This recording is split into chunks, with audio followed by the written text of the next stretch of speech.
E-zones are, I guess, a short acronym for environmental zones, which are areas that are zoned for either protection or management of important vegetation or other ecological features. So it's a zoning that gives some recognition to areas that have, I guess, high value environmental attributes.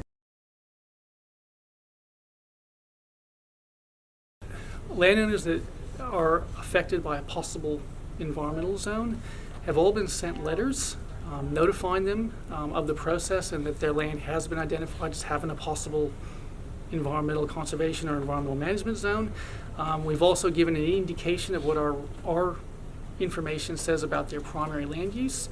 And then we've said, for further information, to go onto the website, have a look at the mapping, which we've done at the highest resolution we can, so that people can zoom in closer to the property, get an idea of what area may be affected by a possible environmental zone.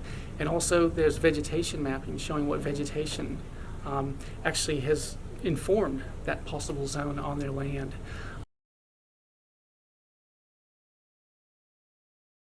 We really want to get feedback from everybody that we've sent out letters to about the accuracy of the mapping information that we've used, and also about the primary use of their land, so that we can work toward ideally a win-win solution between what we're doing with the zoning and the landowners' aspirations for their land. And then we can go forward to the next stage, which is actually the actual rezoning process, which will be informed by the outcomes of this first stage engagement. Placing an environmental zone on a parcel that has a lawful activity already in place, or a lawfully approved development already in place, the environmental zone cannot extinguish that. That can continue well into the future. So it's important people understand too that an environmental zone does not mean that all of a sudden what they are doing can no longer be done.